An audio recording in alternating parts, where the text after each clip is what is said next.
Hello friend, अस्सलाम वालेकुम। उम्मीद करती हूँ आप लोग खैरियत से होंगे, स्वस्थ रहिए, मस्त रहिए। तो ये सलवार सिंपल की कटिंग मैं आपको सिखाने वाली हूँ इस वीडियो में। तो कटिंग और स्टिचिंग के लिए तैयार हो जाइए। तो आप लोग अगर सीखना चाहते हैं तो मेरा फैब्रिक मैं बता दूँ, ये 1.5 मीटर है। तो 1.5 मीटर में मैं आपको सिंपल सलवार की कटिंग सिखाने वाली हूँ। तो यहाँ पे मैं 4 फोल्ड में बिछा ली हूँ। तो इस तरह से आपको 4 फोल्ड में बिछा लेना है। तो लंबाई जो भी है उसमें मैं आपको बता देती हूँ। 37 इंच का लंबाई है तो 3 प्लस तो टोटल 40 हुआ। 40 में से 9 माइनस करेंगे तो यहाँ पे 33 इंच की लंबाई पहले लेंथ कटिंग करेंगे। तो लेंथ के लिए मैं यहाँ पे 33 इंच फीता रख के एक समान मैं यहाँ पे मार्क लगा लेती हूँ सीधा। तो यहाँ से आपको सीधा पहले एक मार्क लगा लेना है 37 इंच पे। तो ये 37 इंच पे मार्क लगा ली हूँ। तो इस तरह से आपको 37 इंच पे मार्क लगा के यहाँ से मोहरी के लिए आप ले लीजिए। तो मोहरी मुझे रेडी रखना है 6 इंच, इसमें से 1 प्लस आगे की तरफ ली हूँ मार्जिन के लिए। तो अब यहाँ से आसन की तरफ जाती हूँ। तो आसन की तरफ यहाँ से आपको ले लेना है।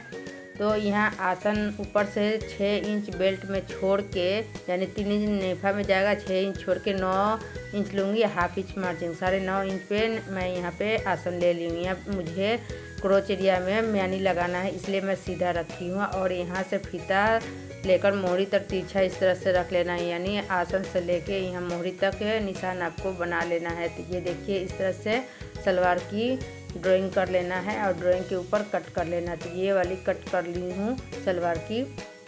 तो इस तरह से 4 फोल्ड में सीधा एकदम सिंपल सलवार की कटिंग हो गई है। अब यहाँ पे म्यानी कट करूँगी। तो ये तिरछा वाला जो भाग है इसको यहाँ से कट करके निकाल लूँगी। तो यहाँ पे डबल पीस में रखी हूँ, यानी 2 म्यानी कट करना है। तो लंबाई 7 इंच या चौड़ाई 6 इंच इस तरह से मैं रख ली हूँ। तो आप अपना हिसाब से कम ज़्यादा लंबाई रख सकते हैं। तो ये म्यानी कट करने के बाद बेल्ट कट करूँगी। तो बेल्ट 40 का कमर है तो उसमें 4 इंच लूजिंग देना है। तो इस तरह से आप लंबाई चौड़ाई रख लीजिए। तो ये चौड़ाई हो गई यहाँ पे आपकी 24 इंच और यहाँ पे 9 इंच इस तरह से लंबाई हो गई बेल्ट की। अब यहाँ पे बेल्ट की स्टिचिंग करेंगे। तो नेफा की तरफ से सिलाई, साइड से सिलाई करने के बाद यहाँ से नेफा लगाएंगे सिलाई में। तो साइड की सिलाई कंप्लीट करने के बाद नेफा रेडी कर लेना है डालने के लिए नाड़ा। तो यहाँ पे देख सकते हैं नाड़ा डालने वाली सेंटर पे बना ली हूँ। तो इस तरह से नेफा बना के रेडी कर लेना है बेल्ट में। अगर यहाँ पे आपको इलास्टिक लगाना है तो इलास्टिक लगा सकते हो। पर चलिए अब सलवार में म्यानी कैसे लगाते हैं। तो एक म्यानी ले लेती हूँ और एक सलवार की पल्ला ले लेती हूँ, एक हटा देती हूँ और सीधे में बिछा लेती हूँ इस तरह से। अब यहाँ पे क्रोच एरिया के सामने, यानी आसन के सामने, यहाँ पे म्यानी को इस तरह से सीधे में सीधा दोनों को रखना है, यानी सलवार को सीधा रखना है और म्यानी को सीधा नीचे रखते हुए नीचे से सिलाई लगाते हुए ऊपर की तरफ जाना है। फिर दूसरे साइड आइए और यहाँ पे सीधा कर लीजिए। और यहाँ भी म्यानी को चौलाई वाली नीचे रख के यहाँ से नीचे मिलाते हुए सिलाई ऊपर की तरफ जाना है। हमेशा इसी तरह स्टिच होती है म्यानी वाली सलवार। तो यहाँ पे देखिए म्यानी अटैच मैं कर ली हूँ डबल सिलाई लेकर। तो यहाँ भी म्यानी डबल सिलाई लेकर अटैच कर लिया। अब यहाँ सीधा कर लेना है सलवार को और दूसरा वाला पल्ला इसके ऊपर रखना है सीधे में सीधे। तो यहाँ पे देखिए अब ऊपर से मिलाते हुए नीचे की तरफ सिलाई लगाएंगे। फिर दूसरे साइड आइए यहाँ पे।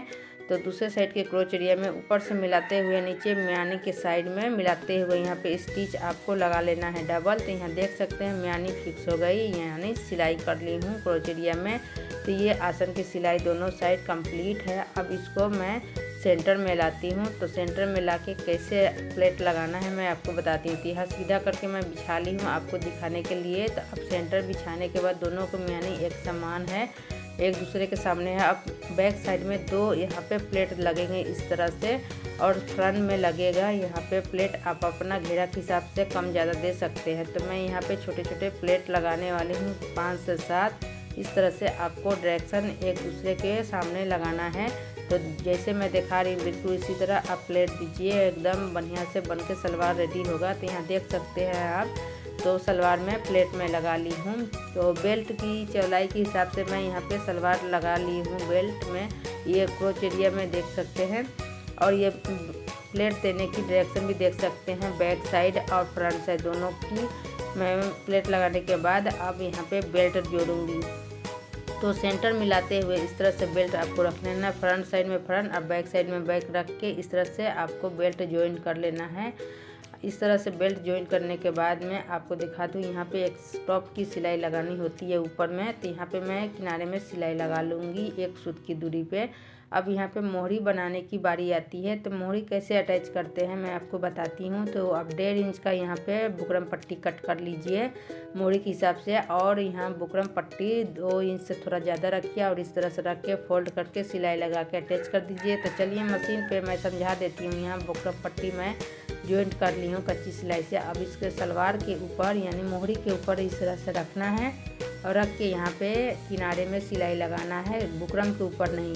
उसके बाद में इस तरह से पलट के नाखून से दबा देना है और उल्टे साइड में इस तरह से पलट के ऊपर में टॉप सिलाई देनी है।